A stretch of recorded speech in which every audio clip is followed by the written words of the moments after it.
Hey guys, and welcome back to the finale of Until Dawn. It's not all that long until dawn, trademark now, and we've got a bunch of Wendigos to look out for, and I'm guessing this is where we go back to Matt now, or maybe not. Just a flashback, don't get too ahead of yourself, Tom. Mike, there's no key for the cable car. I hope that they take this opportunity to recap us on the part where Beth and Hannah fell from the thing. Just in case you forgot. Tweets you may have missed. Oh, poor stranger guy. We barely knew him. Literally. I know.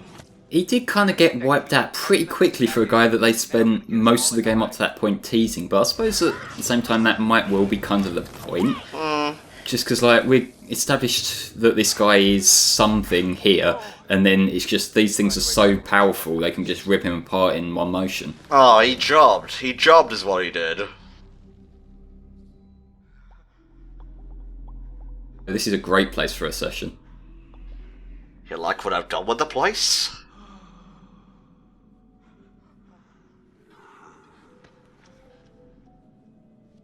This guy puts me on edge. Yeah. I'm gonna stand over you now, I hope you don't mind. Do you mind if I just sit a little bit too close to you? I wonder how much these sessions are of any help to you now. It's alright if, like, shoulders touch. It's not going to make you uncomfortable, is it? Oh, they're coming. They're coming, you may want to wake up. Dr. Hill, you're the worst stand ever. I told you, my name is Dr. Feelgood. Though, like, if you're sort of cracking up a bit and you have an imaginary friend who's a therapist, is that reducing the problem, or...? Little brat! You had so many people who cared about you, who were willing to help. But at every turn you choose to push them away. Man, if only, like, all the mentally ill people in the world had, like, a somewhat psychotic therapist as a multiple personality, maybe the world would be a better place. At least they'd be getting the help they needed. Well, would they? I don't think Josh looks like he's being helpful that much right now. Deep breath.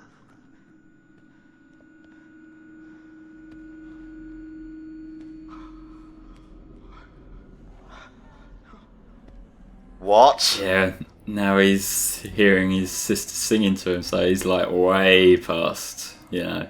Yeah, he gone very, very far off the edge. No, not the nursery rhymes. If there's anything that Josh hates, it's nursery rhymes. Get away from me! No, you're dead! Sorry. You're dead! Shut up! Dr. Hill, I'm trying to listen to the songs of my lost sisters. You're dead! It's not ready. You manipulate. You are a coward. Oh, this guy's just taking all, like, the multiple personalities and voices in his head. Save some for the rest of us. Yeah, this is fucking like the guys from Red vs. Blue with the AIs. It's like, yeah, you can only have so many before they sort of overpower you. Okay. I trust you. I trust you. It's interesting to see a psychopath in, like, a non-manhunt kind of setting. Oh my god.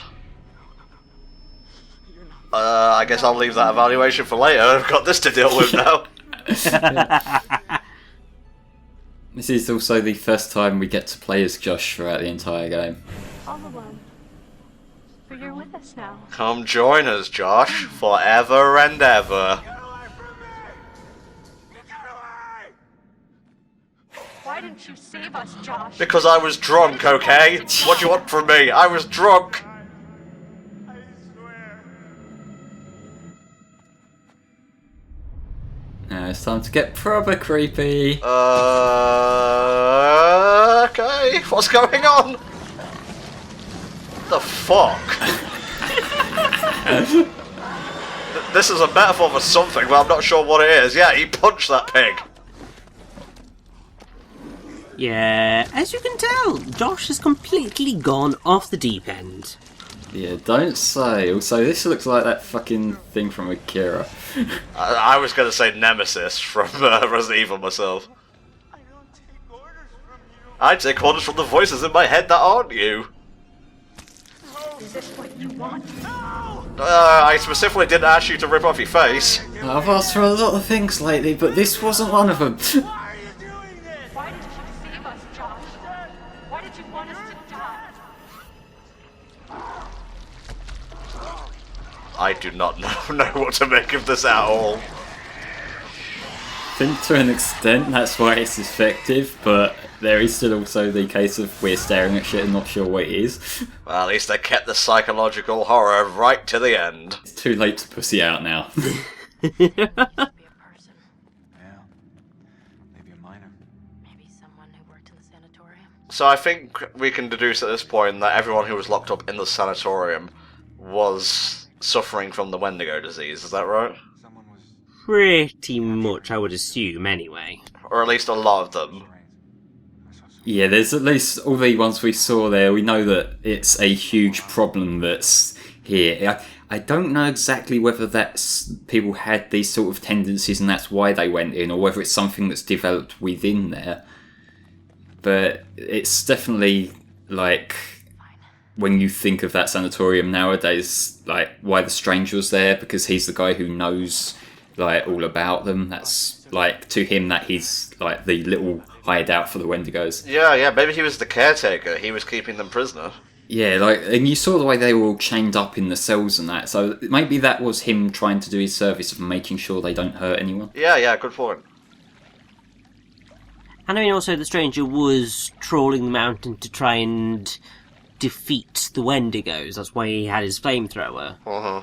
He felt it was his duty to try and rid the mountain of the Wendigos.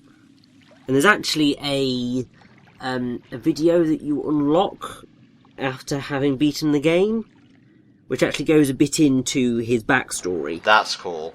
I think like a mini-campaign playing as him would have been neat, where you get to use the flamethrower, but maybe that would have gone against the ethos of Until Dawn. Yeah, I think they were trying to keep his role as ambiguous as possible, just to kind of have him be enigmatic and compared to all these other characters who have development.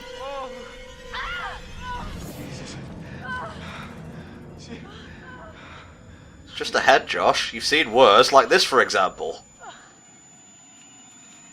Huh. I guess he lives in the lake now. This is a water-type Wendigo.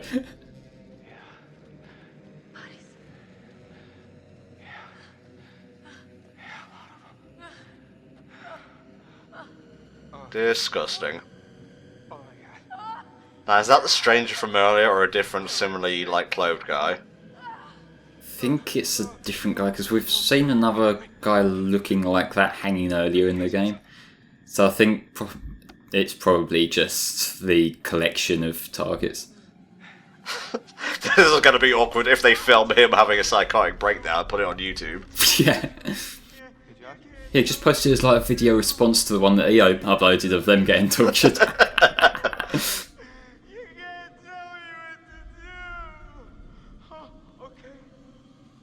Because I like to imagine, it's not explicitly said, but it's kind of, I see this as him talking to what he thinks is Dr. Hill, you know? Mm-hmm, yeah. Or this giant pig shit, because that's what that's what he thinks is going around him. He's tripping or something. Josh! Mike. Josh! That's it? Just a little slap? Not even medication was needed? Okay. Well, yeah, but considering he's, like, so far gone, like, a slap to the face might just knock a few things into place, and at that point he might be able to function at least somewhat less psychotically. I guess, yeah. I just want to make it perfectly clear, I'm not mocking his mental illness. I just feel like, as I mentioned earlier, the Hollywood style of psychoticness is a little bit too on the nose for my liking. Yeah, I mean, I think the whole problem is that, for the most part, what Hollywood has tended to do with mental illness in general is either make light of it, or present people as being completely out of their mind. Mm-hmm. There's no real thing of people living with mental illness and getting by. Mm-hmm. It's like schizophrenia and multiple personality disorder are like completely separate entities, aren't they? Exactly. So Hollywood's not very good with its track record of mental illness. Yeah. I mean, this game is obviously not exactly doing the most amazing thing ever, but it is at least... I don't think it was trying to It be wasn't honest. trying to, and to be fair, it's not doing a bad... Well, I don't think it's necessarily doing a bad representation of Psychosis. So, obviously, Josh is just... He's completely psychotic. He's obviously been suffering from various other mental illnesses, and they have combined to create this. The clown killer personality. Yeah, I think what it kind of does a bit better than it could have is we got to know Josh before we knew anything about this. Like, yeah, he seemed a little bit off-centre, but like the way we saw him in the intro and that could have just been somebody's personality natural, because it didn't present him as like complete batshit off the bat. Like, you know, it's sort of he spiraled down and spiraled down. Wasn't there a Wendigo in here? There was, but nobody saw it. This place looks great. This could be like a little holiday camp or something, you know. Oh, Jesus! Okay, we'll scratch the holiday camp idea. Yeah, it's just the wildlife.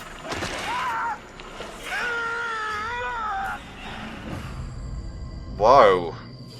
No. Oh, no! Yeah, Yes. That's the frame where it all comes together. Jesus. So Hannah and Beth, they turn into Wendigos? If you think back to when Emily fell down into the mines and we saw like the remains of them, we saw that Beth had obviously died first because we saw like the little, you know, little cross put up with her name. And so after a while Hannah would have got desperate, wouldn't she? Oh. Yeah, and something that you should probably note is that I think it was either just before you entered the body of water, I think you were able to pick up a notebook. Uh-huh. Or at least at some point during the sequence in the mines, you can pick up a notebook which actually shows what happened to Hannah before you actually encountered that sequence. So you see her diary of her slow descent into madness and cannibalism. And funnily enough, if you actually manage to get that and a bunch of other things that lead you to know that Hannah is that Wendigo, then Josh doesn't die at that moment. You had a pretty rough night, hey? I think given everything that's gone on up to this point, him dying there was fitting with our version of events. Well, yes. But I will point out that Flame has cheated himself out of getting a stinger. Is it a jump scare stinger? Because if so, I'm glad. Well, it's not a jump scare, but I will leave discussing the stinger until we're actually in the credits. It was me. What? I fell through that. So now we're back with the characters who we mostly forgotten about. Basically, yeah. Matt and Jessica, the forgettable duo. Yeah, you only just remembered their names. Good going. I'd laugh if they ended up becoming a couple. Like pair the forgettable spares or something. Come on, Jess, keep up. I know you're probably suffering from a fracture or two, but it's better that than being eaten. No, we can just walk as far ahead as we like, fuck her. Yeah, well, she has teleporting powers as per the plot, it's fine. What, were you, like, trying to let her catch up there, Flame? I can't remember. Hey, I recorded this in January. Fair enough, mate. See, I told you she got teleporting powers. Which way? Something horrible has just occurred to me. Like, Jess is really, like, bad and bruised, and there's just the two of them down here, and what happens if Jessica gets a little bit hungry? Well, I suppose it doesn't matter now. Yeah. Yeah, that's your Oh theory my shut God. right down. Yeah. Yep. Bye-bye, Jaw. God damn. Now, pretty much, if you ever want to kill Jessica, pretty much that's her go-to death animation, is the jaw being ripped off. And that happens pretty much every time. obviously, if you didn't manage to get to her quickly enough, when you were with Mike, then her jaw will be already ripped off and she will be dead. Did the best job that he could. I mean, blocking that shovel, that was sweet. Didn't really get a chance to comment on that. But yeah, I have to say, you did a very good job of keeping Matt alive, Flame. Well, Matt doesn't deserve death, does he? He's had enough shit being with Emily. Well, who are you to portion out life and death, Flame? Oh, I am the almighty player of the game. Ah, okay. That sounds like Dr. Hill shit, I'm sorry. But yeah, so the way Matt can die in various really horrific ways. So one of them is that he can get hung up on a meat hook. So basically, the Wendigo lifts him up and rams the hook through his lower jaw. Oh.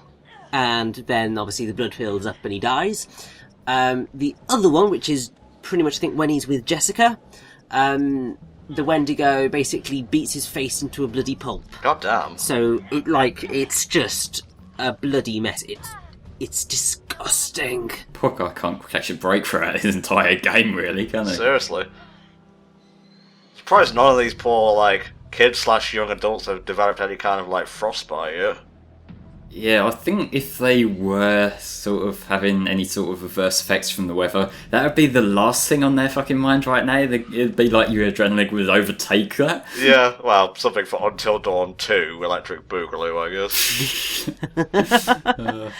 Well, I think if they ever did do an Until Dawn 2, they would have to change the location something fierce, because they've already done the haunted mansion in the forest. Oh, shit, they could use Hawaii. That's got plenty of, ghostly stuff going on. Yeah, I mean, the thing is that I think they would probably go for another sort of horror trope location. Oh, Transylvania.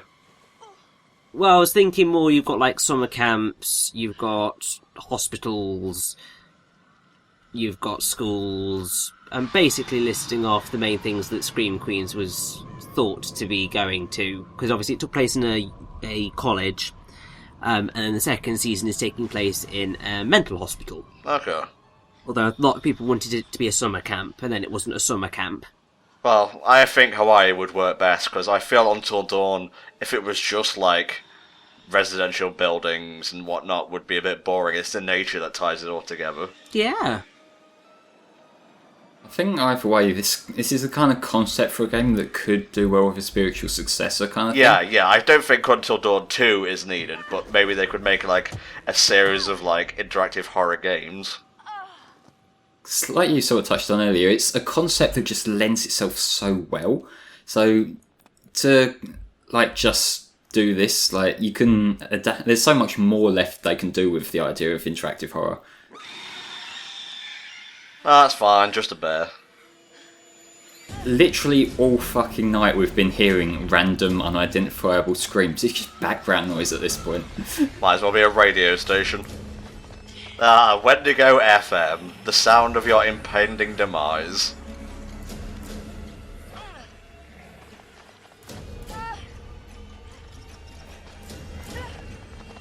Is there any medium in which Hayden is not running? She always seems to be running. This isn't funny, guys! I'm sure someone will come and rescue her in a minute.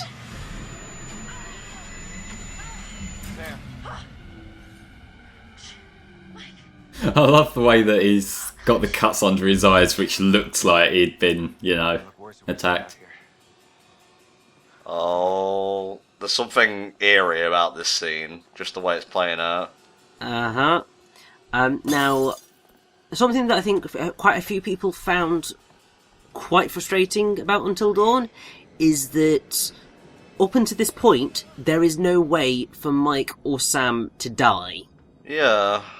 They have the worst plot armor throughout the entire game. So even during that sanatorium sequence, where it looks like Mike could die at any moment, there is no way for him to die. Ah. He will always make it out of the sanatorium. I'm fine with a game over screen, You okay with a failure of a game designer?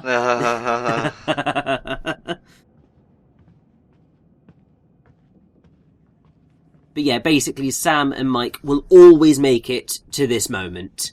The other young adults may or may not make it to this moment. But this is the climax of Until Dawn. Kind of want to see what happened to Chris and Ashley. How do you rate our chances of survival? I guess we'll go back to them soon enough.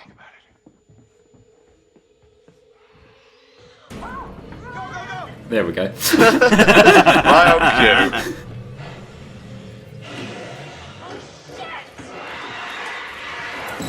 They're in the house. They're in the walls. They're coming out the goddamn walls.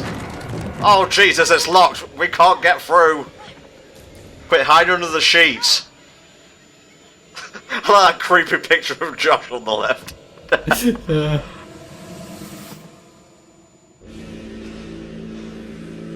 That was a good shot. But they're sensitive to movement, aren't they? It's like a fucking T-Rex. A really short albino T-Rex.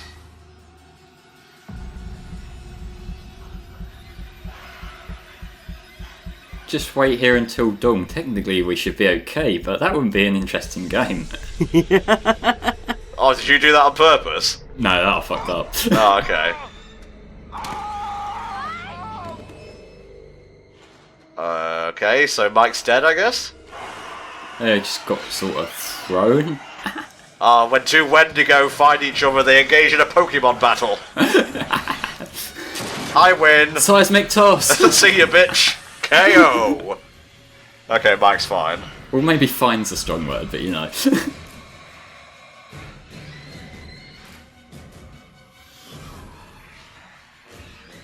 But yeah, I mean, essentially most of this climax is don't move, Don't blink. which Don't even is blink. very mean. I suppose it's apt for a horror-based interactive game. It's like, at this point in time, if they're fighting each other, at least they're not fighting us. Is one of them meant to be Hannah? Yes. Huh. That lends itself to a variety of, like, whatchamacallits, ideas about the plot. Maybe she kept a little bit of her sanity, but not enough to be, like, properly human. Basically, yeah. The one that is Hannah is the one that is completely naked and, you know, has the tattoo on its arm. But, yeah, Mike definitely dead now. Oh, well. We tried, guys, we tried. He went from being a twat to a likeable guy, but he's dead now. Don't you touch Ashley. Don't you dare. Yeah, that's right, Flame. If we have to sacrifice the blonde for the redhead, that's good in my books. Apologies to all blondes out there. I don't actually want you to die by Wendigo. Please don't unsubscribe. Out of all the apologies you might have to issue on a YouTube channel, that's probably the most oddly specific. Yeah, that's a new one in my books.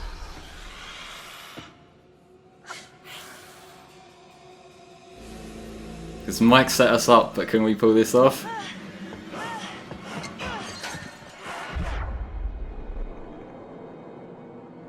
See, it's like stuff like this, it just makes it seem like the Hannah Wendigo is somewhat trying to save the guys, but then again it may just be the Wendigo hunger lust.